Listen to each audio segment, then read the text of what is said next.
Sagittarius, hello there, my beautiful friends. We're going to do your general tarot reading for early September 2025. Thank you so much for joining me today. You know, I appreciate each and every single one of you. So let's get right down to business as always and start you off with an oracle card here, just so we could dip our toes in the energy and see what's happening for the lovely Sagittarius collective. Hope you're all doing fabulous and fantastic, my friends. Let's get it going here. My guide, spirit team, talk to me. What do we got for these lovely Saggies here in early September? What energies, messages, insights can we take a little peek at? And yeah, we're just going to take a real quick look at this first card, then we'll get into the full reading itself. And at the very end, I'll pull you a bonus card from the Shadowland Tarot, just to see what might be in the shadows or what shadow work you can lean into, which is always interesting. But let's get it going here. Let's rock and see what we got for Saggy. What is the vibe? What's the energy that we want to start off with here? So what's going on with my good friends? Thank you. Okay, this is damn adorable. I love this card so much. Just the way it looks. I really like that art style with the big eyes. Becoming braver. Now, to me, even on an intuitive level, I do like this. Just the energy this card filled me with when it popped up. I'm like, oh, that's cute. I really like this. So for some of you, there could be certain things I could start improving here. Now, bravery. That's something that most fire signs do not lack, right? But that comes in a lot of different forms. Now, before we fully dive into that, if you're new here, I'll be speaking about the September subscriber surprise towards the end, so you might want to check that out. And also, if you could kindly illuminate that like button by tapping it right on its third eye, you know I'd greatly appreciate it. But enough of the promo, back into the reading. Let's talk about this. So, as I mentioned, I love this art style. She's sitting there with the big doe eyes, just looking up. Alice looks adorable. Now, becoming braver, there could be situations that you were very unsure about in the recent past where it's like, all right, I feel like I'm catching my footing now, or I feel like things are improving. That's how this initially feels to me. Not that like you're going to go out there and start battling people and fighting people because you're brave and bold and you're just going to be pushy and aggressive. No, it doesn't feel like that to me. It's like something that was once bothering me. Okay, I'm adapting to it. Or something that I was a little unsure about, I'm feeling better about this. So I'm getting leaning energy towards the better. Like things are progressing, things are improving, and getting used to something. There could be either something or a situation where it's like, okay, I'm getting the swing of this now, which I do really like. Now, I already mentioned that us fire signs, we're not known to lack when it comes to bravery, right? When you ask a fire sign something, you're going to get it straightforward to the point most of the time. So there could be certain things that pop up that test the bravery. Again, it doesn't have to be a big, wild thing, but just watch out things that test your willpower in the short term. So we're going to let her chill right there. Let's get into tarot. And yeah, I always say that first card, it doesn't make or break the reading. It's just a little footnote. So let's get you 3 tarot cards in the upright. Then we'll get into that intuitive juiciness. Shuffle it up one time here from a beautiful Saggies. What's going on? Please. And while we get this deck shuffled up and ready to go, let's talk about last week's reading. It was one of the more complex ones I've had in quite a long time for Sagittarius.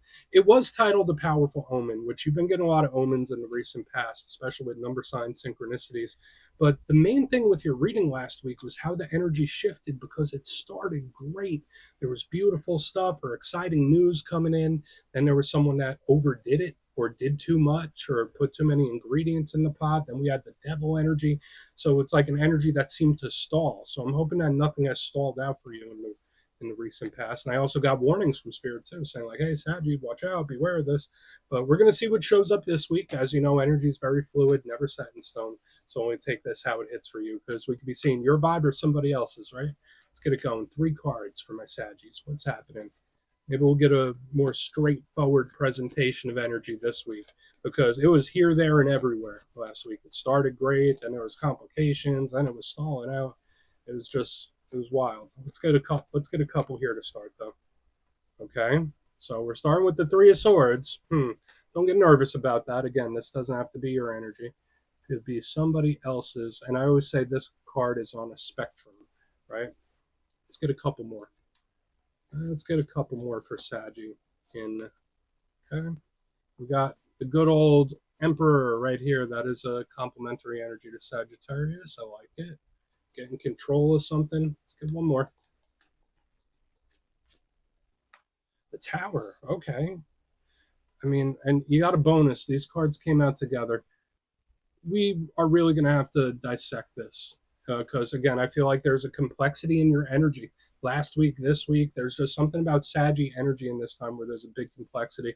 But we do have the Four of Wands, which I think could be good, right? It's a little stability at the back end of this, but let's go through. I'll give you some of the classical meanings and archetypes, and we'll get into that juicy intuitive stuff. But at first glance, as far as elements go, elementally, it's a good mix for Sagittarius. We have air, which is complementary for Saggies. Air is the realm of planning, strategy, communication, intelligence, wit. We have fire, which is your power element right there in the center. So the realm of action, movement, doing what you need to do. And we got a little bit of water, the emotional realm. So like to me, it's like a bit of a grab bag where there's like some energy that seems great, seems like it's got it under control, but then there's other energies that seem out of hand or a little out of control. So we're gonna have to see how it all plays together. It's like we have the mind, we have the heart, we have the actions, especially with the Four of Wands. We got karmic cards. So again, it's a whole grab bag of energy. So I guess it depends on where your awareness is in this time. Are you feeling more optimistic? Are you feeling a little pessimistic about something? Maybe a little bit of both. But let's go through and build this out piece by piece. Position number one, the Three of Swords. Now, I always say, even with the Tower too, don't get all freaked out about this stuff. The Three of Swords is a very iconic image. I'm sure those of you that don't know how to read tarot or anything like that, you've seen this image all over the place on keychains, posters, shirts, clothing, all sorts of stuff, because it's a pretty badass image, right? We got the three swords cutting through the heart. Looks awesome. But the energy is on a spectrum. Like, again, it could mean heartbreak, sure, but it could be something that's pretty mild, right? It could just be a little gloomy. This could be an energy that's a little down, a little depressed. You might have a couple days where your energy is a little low when this card is here. But again, since it's on a spectrum, this could be something where it's like heartbreak, betrayal, worst case scenario. But you know me, I don't always go worst case scenario first. Now, what might be the positive silver lining with the Three of Swords? It is an energy that can bounce back. So that's the one thing I like about it, where it's like, no, it's temporary. This is something that's fixable, and this is something you can bounce back from. So it could be a little bit of a warning, and that's okay, right? You know how energy goes. And we have our little grab bag. Elementally, it works pretty good with Saggy, but we're going to grab the Emperor while we get this tucked back in by the Amethyst. Now, moving to the middle, I like this card a lot for some reason this week. We got the Emperor. So again, Aries, if you're connected to an Aries or you have Aries placement, here you are right there. Now, the Emperor represents a divine masculine force, right? So whereas the Empress is the Venus energy, this is more like that Mars energy, where it could represent action. I like the Emperor. It could represent divine masculine individuals. It could represent people in positions of authority, people in positions of power. So especially watch any relationships like that, or people that, like a boss of yours or a supervisor, or just someone who holds some sort of power or wields it. There might be some tension there. But the Emperor gets a bad reputation. I feel like this could be a very good card because he is the King of Kings. He's got everything on lock. So even though we got the Three of Swords, even though we have the Tower, the Emperor is steadfast in the middle, where it's like, you know what? That sucks. I got it, though. It doesn't matter. Oh, that Tower comes in, still doesn't matter. I got this. So there's a certain confidence and a swag when it comes to this. So it's intriguing that we had that bravery card show up in the beginning of the spread, and now we have this Emperor. The big thing I always say, watch out for the Emperor, is controlling situations. So whether you're dealing with a controlling individual, whether you're dealing with situations that you can't control that are out of your hands, that could be a potential when this card is here, because the Emperor could be very forceful, right? Moving to the back end, we have our biggest curveball of the spread. We have the Tower, big Scorpio vibe. So maybe you have some Scorpio placements or you're connected to one. If that's the case, no need to really worry about this. But I'm sure a lot of you have seen this Tower quite a few times. You know, it represents shock. Now, I always say not every tower is a bad tower. Sometimes it could just be hitting the reset button. Like, all right, let's get a redo. Let's try this over. But the Tower is just something that comes in quick. And again, it's that prototypical curveball from the universe. It does also have those karmic ties, those karmic archetypes. Yes, it can represent endings. Yes, it can represent things that you really want to be warned about. But it's just an energy of shock. And I don't like to assign it just a bad message, because no card is 100% bad. Although the imagery is a little scary, it's just reinforcing that energy coming out of nowhere. So we do need to look into this quite further. Now, the intriguing thing to me is, as we move to the very back end for our bonus card, we have the Four of Wands, which is the total opposite of what we have going on with the Tower. Whereas this card comes in and it shakes things up and it's very shocking. Four of Wands does not. Four of Wands is sturdy. stable, reliable, predictable. It represents stability. It's usually very happy. It's also karmic, though, so we do have like these karmic undertones showing up. Now, this could be good. This could be a return to normalcy or things calming down. I just feel like there's a few too many surprises or curveballs in the main part of the spread, and I want to see it because, again, they could be good. But I want to dive deeper on all of it. Let's do it. Let's jump in and clarify. All right, let's get a good shuffle here for you, my friends. And yes, this is where I go intuitive with the message, which means I just tell you how it feels to me. So feel free to do further research or rely on your base knowledge of tarot. Because as you know, every single reading is about the reader's interpretation, and I'm just giving you mine. Let's go in on the Three of Swords. Oh, and yes, if you're a reader yourself, please feel free to play along. That's why the box is here. If you're feeling any messages you want to give to Saggy, drop it in the comments. I don't mind at all. Okay, let's get this Three of Swords out. Why is it here? Why is that Three of Swords here? Okay, turning a loss into a win, potentially. There's just an overflow of karmic energy in your reading this week. Now, that's a very complex subject. It's not just you reap what you sow or what you put out you get in return. That could most definitely be part of the message. Sometimes it just speaks about cycles of life, um, change, transformation. Those are all big themes with karmic.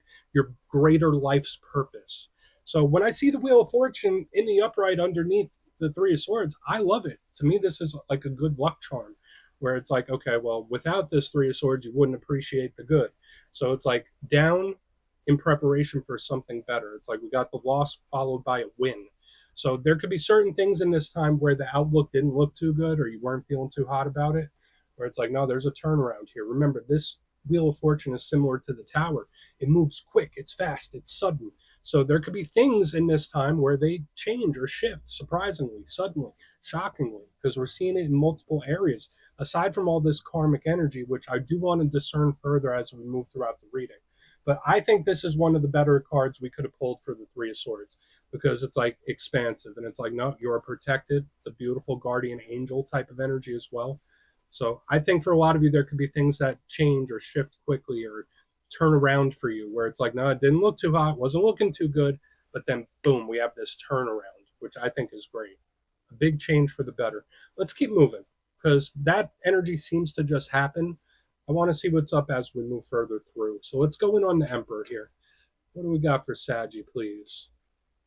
What is happening for my good friends? Huh. Okay. So there could be something that's just out of your hands, and that's okay. I know that's a place that's not the most comfortable. So we have your power card in reverse underneath this Emperor, right? So Temperance, again, very angelic. There's a lot of this universal, spiritual, angelic type of energy showing up, which to me is protective. So again, despite all the shifting, powerful karmic energy, I think you're going to be all right. I think everything's going to be okay and work out how it needs to. But Temperance, remember, it usually takes a pause, takes a break, takes its time, very patient. When it's in reverse underneath this Emperor, to me, it's either one, a situation that might be out of your hands, a situation that might be out of your control, um, or I don't want to say this is someone you need to watch out for. I'm not quite feeling that. But to me, it's like, you know what? I need help, and I'm going to let this person help me. That's like another thing. Not giving away your power, but it's like, I can't do this on my own. I need assistance. Please help me. So whether that's how someone comes to you, we're getting a lot of different things. So just like last week, there's a lot of undertones. We're going to keep moving. But again, for this main one, um, there could be karmic situations that are out of your hands. So again, like with all the shifting energy, universal energy, there could be a lot of events happening where it's like, no, it was meant to happen this way. But for another portion of you, there's something here about help, whether you need it or whether someone else needs it. Let's move over to the Tower. Let's see what that Tower has. Then we'll do our recap before we get into the shadow. So why is the Tower in the mix for my Saggies? And again, this doesn't have to be all your energy. Always keep that in mind. This could be someone else. This could be for a situation in general. Right? You know me, I try to keep it optimistic, especially when we're getting like heavy, powerful types of vibes. What's the Tower? Thank you. Wow. All right. So we have the Ace of Wands in the upright. These cards are very, very similar. A lot of readers would probably say the same. It's like the Ace of Wands is a mini version of the Tower. Like they both have that powerful, explosive type of energy. Let's go. Let's do this. For some of you, I do think that there is a bit of a karmic warning in the energy here this week. Not saying it's just for you. So whether it's a situation that needs to elapse a certain way, or the universe swinging some energy back on someone, that could potentially be it too. It's just that there's so much universal energy around. I want you to know that, you know, for some things, not much you really could have done about it. That's just how it feels to me. Now, the Ace of Wands, very fiery, very intense. It's all about action. So when I have the Tower and the Ace of Wands, it's like shocking action. This feels like someone lashing out. So it's like we have this energy in the center that can't really control something or asks for help. And if it doesn't get it, it lashes out. So whether it's shocking action or explosive action, it's like, oh yeah, I don't have control, or oh yeah, I can't do this, or you're not going to help me. Then watch this. Like to me, it's just someone or something lashing out in this way. So there's a very layered energy here for you this week. Very powerful, very intense. And again, it doesn't have to be a bad thing. It just feels like a lot, especially here on the back end, because this is more of like a lashing out or a reaction or action in general. So again, just watch. I'd say in this time, watch your spontaneity, like watch your urges in this time, because there could be a lot of powerful urges coming up for you, where that could be someone you're connected to. But let's go through and do a quick recap. Then we'll get into the shadows. So yeah, my friends, there's a lot of spiritual energy here, a lot of karmic energy this week. If you kind of look in the box, we got the Wheel, Temperance, Tower, Four of Wands, all very heavy when it comes to spiritual karmic energy. But position number one, we have the Three of Swords with the Wheel of Fortune. Good. So there could be an issue or a problem where it's like, no, it'll change. Like there's an energy that does a 180 for the better, which I do like. And it kind of naturally does what it needs to do. It's like a flip flop. So I think it's nice, aside from the fact that it happens so quickly. Moving to the center, we have the Emperor with Temperance in reverse. So again, for some of you, there could just be some situations where it's like out of your hands, where it's like, okay, it is what it is. Whatever happens, happens. And I think maybe adopting that type of thought process might serve you, where it's like, okay, well, whatever will happen at this point. I also got an energy here around assistance. So whether it's you needing help for something or someone approaching you where it's like, no, let me help you, or no, I need help. Moving to the back end, we have the Tower with the Ace of Wands. So again, I did give a bit of a karmic warning just because it's all over the place. We got uncontrollable energy and this karmic energy. I do feel for a lot of you, you're on a road that you need to be on and something's unfolding how it needs to. However, this energy here on the back end seems to lash out.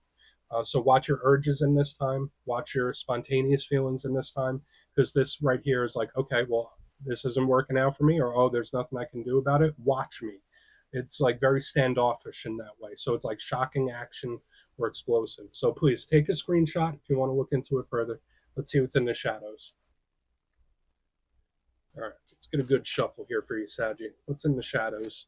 And yes, I always like to pull one of these at the very end just to see whether it's something within you or something you don't quite see. Shadow cards don't always have to be a challenge. They could be a good thing too. So let's get you one. Oh, and yes, if you made it to this point in the reading, please feel free to check out channel memberships. I'll put a link for it in the comments below. It's a beautiful way to support the channel, and I have much love for all my channel members. All right, let's get this shadow card out nice and quick. What do we got for our good friends? Thank you. Two of Swords. Yeah, that makes sense with a lot of the energy profiles we're looking at further. Now, the Two of Swords, in its classical sense, is generally a card of confusion, the unknown, the unseen. So when we're seeing like this lashing out type of energy and this karmic energy, there could be a lot of things going on where they might not make total sense. Where it's like, okay, all right, why is this happening? Why is this person acting this way? Why is that person acting that way? So watch out for things in this time that don't seem to add up or make sense right now, especially when we see this card in the shadows, because they will make sense at some point. All energy does get revealed. But another thing I could say about the Two of Swords is indecisiveness. If you feel like you're at a crossroads, or you need to do this or you need to do that, if you pressure yourself too much, we have the energy that lashes out in the main part of the reading, and this one can too, where it's like if I get frustrated to a certain point, I'm just going to do something. So just watch out for that type of stuff. I feel like anything you're going through, just take a breath, and I don't want to say take a detached style, but it's like go with the flow, Sag. You just ride the wave. So please, if you want to look into that further, go ahead, Saji. That's what I have for you this week. Don't click away just yet, though. I'm going to give you the details. The September subscriber surprise. If you would like further insight on your situation, you could book a personal reading with me at my website, mastermetaphysics.com. The September calendar is already live, so we could have ourselves a little chat. But for the September subscriber surprise, giving away 3 copies of one of my favorite decks ever, the Everyday Witches Tarot. It's great for beginners and experienced readers. So if you'd like to get your name in for this, it's 2 simple things. As always, my friends, first, you must be subscribed. And second, let me know down in the comments, out of all the zodiac signs, which ones do you get along best with? You'll be entered to win, and at the end of the month, the winners will be announced in my community tab. As usual, my friends, much love, and I'll see you soon.